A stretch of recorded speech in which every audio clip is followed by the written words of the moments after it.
তো প্রিয় ক্লাস 10 অর্থাৎ মাধ্যমিক ছাত্রছাত্রী বন্ধুরা, তোমাদের বাংলা বিষয়ের একটি দুঃখ, আবেগ এবং ব্যঞ্জনা ভিত্তিক কবিতা হলো পাবলো নেরুদা রচিত অসুখী একজন নামক কবিতা। তো তোমাদের এই ভিডিওর ভিতরে এই কবিতার উৎস, বিষয়বস্তু, নামকরণ, শব্দার্থ সহ সম্পূর্ণ কবিতা একদম লাইন ধরে আলোচনা করব। আমি গ্যারেন্টি দিয়ে বলছি, তোমরা এই ভিডিওটি দেখার পর এই কবিতার আর তোমাদের কোনো টেনশন থাকবে না, একদম জলের মতো ভাবে বুঝে যাবে। তো এই ভিডিওটি শুরু করার আগে প্রথমেই তোমাদের বাসুদেব এডুকেশন ইউটিউব চ্যানেলে স্বাগত জানাই। যদি তোমাদের এই ভিডিওটি ভালো লাগে তো অবশ্যই লাইক করবে এবং এই চ্যানেলটিকে অবশ্যই সাবস্ক্রাইব করে দিবেন, কারণ এই রকমই প্রতিটি গল্প ও কবিতার আলোচনা তোমরা এই চ্যানেলের ভিতরে পেয়ে যাবে। তো প্রথমে দেখো কবিতার উৎস।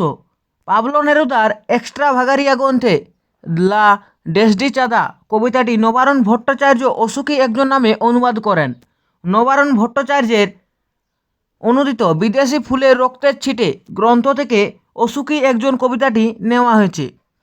এবারে দেখো সরাসরি কবিতাতে। কবিতায় কি আছে? প্রথম লাইন আছে, আমি তাকে ছেড়ে দিলাম।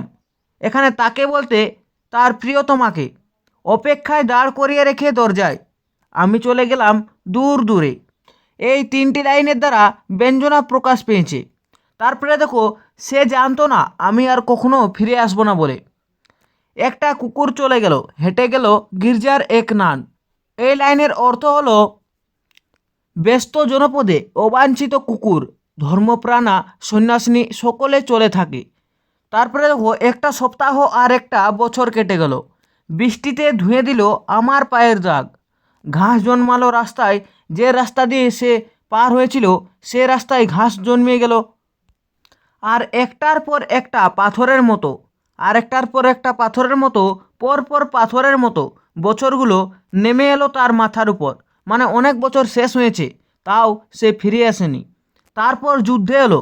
এখানে যুদ্ধ বলতে স্পেনের গৃহযুদ্ধকে বোঝানো হয়েছে। রক্তের এক আগ্নেয় পাহাড়ের মতো। আগ্নেয় পাহাড়, আগ্নেয় পাহাড় মানে আগুন বেরিয়ে আসা যে পাহাড় থেকে, অর্থাৎ লাভা বেরিয়ে আসে যেমন পাহাড়ে। তারপরে দেখো, শিশু আর বাড়িরা খুন হলো। কারা কারা খুন হলো? প্রশ্ন অবশ্যই এমসিকিউতে আসতে পারে, কারা কারা খুন হয়েছিল? শিশু আর বাড়িরা। সেই মেয়েটির মৃত্যু হলো না। সমস্ত সমতলে ধরে গেল আগুন। সমতল মানে সমভূমি অঞ্চলে বা সমান জায়গা। তারপরে লাইনে দেখো, শান্ত হলুদ দেবতারা। শান্ত হলুদ দেবতারা অর্থাৎ ঈশ্বর স্বভাবত শান্ত, কিন্তু তিনি হলুদও। হয়তো এখানে ঈশ্বরের প্রাণহীনতার দিকে কবির শ্লেষ রয়েছে। যারা হাজার বছর ধরে কি করেছিল?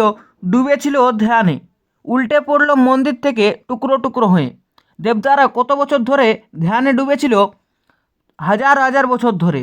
এবং তারা কি হলো? উল্টে পড়ল মন্দির থেকে টুকরো টুকরো হয়ে। তারা আর স্বপ্ন দেখতে পারল না। তারা বলতে এখানে দেবতাদের কথা বলা হয়েছে। কি স্বপ্ন দেখতে পারলো না? সেই মিষ্টি বাড়ি, সেই বারান্দা যেখানে আমি ঝুলন্ত বিছানায় ঘুমিয়েছিলাম। গোলাপি গাছ, ছড়ানো করতলের পাতা। করতল মানে হাতের তালুর মতো পাতা। চিমনি, চিমনি মানে যেখান থেকে ধোঁয়া নির্গম হয়। তারপরে প্রাচীন জলতরঙ্গ। জলতরঙ্গ মানে এক ধরনের বাদ্যযন্ত্র। সব চূর্ণ হয়ে গেল, জ্বলে গেল আগুনে। যেখানে ছিল শহর সেখানে কি অবস্থা রইল? সেখানে ছড়িয়ে রইল কাঠকয়লা। কাঠকয়লা মানে কাঠ পুড়ে যে কয়লা হয়। তারপরে দমড়ানো লোহা, মৃত পাথরের মতো বীভৎস মাথা। বীভৎস মানে ভয়ঙ্কর, ভয়ঙ্কর মাথা। রক্তের একটা কালো দাগ, একটা কালো, মাত্র একটা কালো দাগ। আর সেই মেয়েটি আমার অপেক্ষায়। এখনও সেই মেয়েটি ছিল তার অপেক্ষায়। কার অপেক্ষায়? কবির অপেক্ষায়। এই বিখ্যাত কবিতাটি তর্জমা করেছেন নবারুণ ভট্টাচার্য। তারপরে দেখো কি আছে, এই কবিতার বিষয়বস্তু বা বিষয় সংক্ষেপটি দেখে নিয়ে যাক।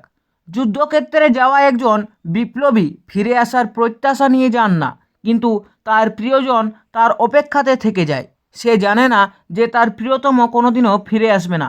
সময় কেটে যায়, ধূসর হয়ে যায় পায়ের চিহ্ন। অপেক্ষার প্রহরগুলো ভারী হয়ে ওঠে। এরপরে যুদ্ধ হয়, অনেক হত্যা আর ধ্বংসলীলা চলে। ওলট পালট হয়ে যায় সব। মন্দিরের দেবতারা চূর্ণ হয়ে যায়।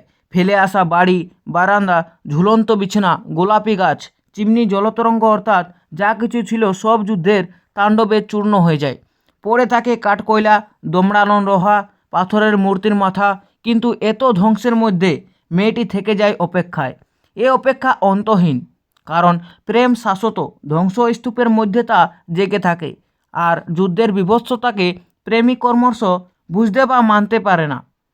তারপরে দেখো এই কবিতার নামকরণ কতটা সার্থক। এই কবিতা যুদ্ধক্ষেত্রে যায় যে মানুষ, তার কাছে লড়াইটাই একমাত্র কি কর্তব্য, ডিউটি। প্রিয়তমা মানুষটিকে রেখে তাই তাকে চলে যেতে হয়।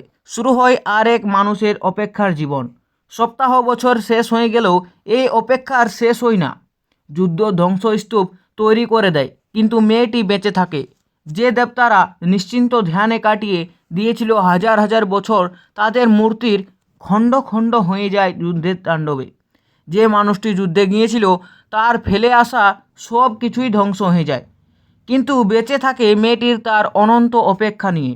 যুদ্ধের বিভৎসতা শুধু মৃত্যু আনে না, অপেক্ষাকেও অবসানহীন করে তোলে। পৃথিবীর ওলটপালট ঘটে যায়, ঈশ্বরের ঈশ্বরত্বও ভেঙে পড়ে। ধ্বংসস্তূপের মধ্যেও অপেক্ষার কোনো শেষ হয় না। যুদ্ধ তাকে কোনো সমাধানে পৌঁছে দেয় না। ভালোবাসার জন্য চিরকালীন অপেক্ষা এবং তা না মেটার সাপেক্ষে কবিতার নামকরণ অসুখী একজন অত্যন্ত সার্থক হয়েছে। তো আশা করছি তোমরা এই পাবলো নেরুদার রচিত অসুখী একজন কবিতাটি ভালোভাবে তোমরা বুঝে গেছো।